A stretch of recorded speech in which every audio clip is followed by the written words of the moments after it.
हरिओम मित्रों, ज्ञान मंत्र में आप सभी का हार्दिक अभिनंदन है और ईश्वर आप सबका मंगल करे। मित्रों, आज के इस वीडियो में राहु और केतु के शुभ और अशुभ प्रभावों के विषय में कुछ जानकारी आपको दे रहे हैं। लेकिन इसके पहले आप सभी को ये बताना चाहेंगे कि इन जानकारियों का जो भी सही ढंग से मतलब समझ लेता है, तो ज्योतिष मान्यताओं के अनुसार आपके जीवन में वर्तमान समय में इन संबंध की जो भी समस्या होगी, तो उससे आप मुक्ति प्राप्त कर लेते हैं।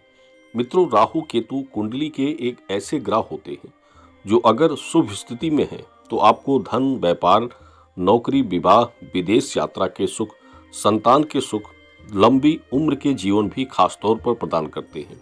और अगर इनकी दशा लग्न योग में अशुभ दृष्टि में है तो पुत्र संतान सुख और संतान सुख में बाधा होगी। धन, विवाह, नौकरी, विदेश भ्रमण सभी में आपको बाधा उत्पन्न होगी और लाख प्रयास करने के बाद भी आपके जीवन में ये सुख प्राप्त नहीं होंगे जब तक कि आप इनके लिए कोई ठोस उपाय न कर लें। कुंडली में राहु केतु का दोष है तो सबसे पहले व्यक्ति को इनका यंत्र अपने पास रखना चाहिए और सबसे उत्तम होता है इस यंत्र के साथ केतु या राहु के मंत्र का स्मरण भी आपको करना चाहिए। इसके बाद कुछ भोग उपाय दान के स्वरूप में आपको करने होते हैं। तब आप इनके अशुभ प्रभावों को पूर्ण रूप से शांत करते हैं और उससे मुक्ति प्राप्त करते हैं और आपके जीवन में इच्छा अनुरूप लाभ भी प्राप्त हो जाते हैं। मित्रों, कुंडली में राहु और केतु कभी कभी मारक योग भी बनाते हैं, जो अकाल मृत्यु के योग या शरीर का ऐसी स्थिति में चले जाना जो मृत्यु के समान हो जाता है।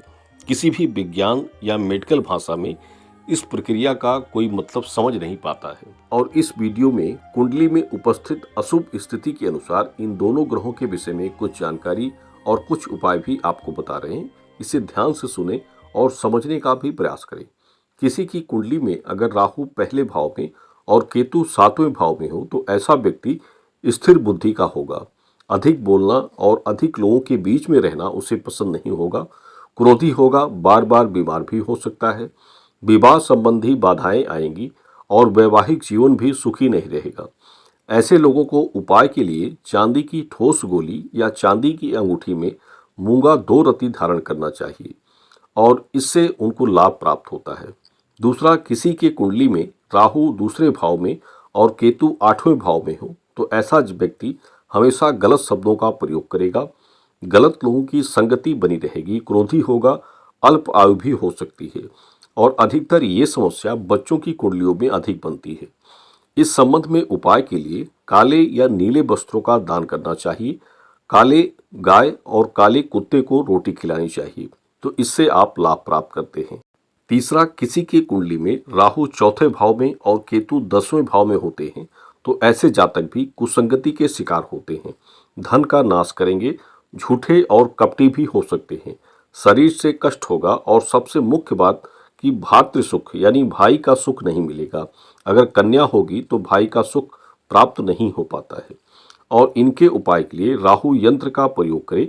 चांदी की डिब्बी में शहद भरकर घर के बाहर मिट्टी में 1 वर्ष तक दबा कर रखना चाहिए, तो इससे आपको पूर्ण रूप से लाभ मिलता है। चौथी बात, किसी के लग्न में केतु पहले भाव में और राहु 7वें भाव में हो तो ऐसे जातक भाग्यहीन होते हैं। धन, नौकरी, विदेश भ्रमण या अन्य कुछ भी लाभ उनके जीवन में प्राप्त नहीं हो पाता है। विवाह में भी बाधाएं होंगी, गर्भ को लेकर भी समस्या बनती है, क्रोधी और जिद्दी स्वभाव के रहेंगे और इनके लिए साधारण उपाय जो कुछ आपको लाभ दे सकते हैं तो इसमें लोहे की वस्तु, अंगूठी या रत्न पुखराज धारण करें।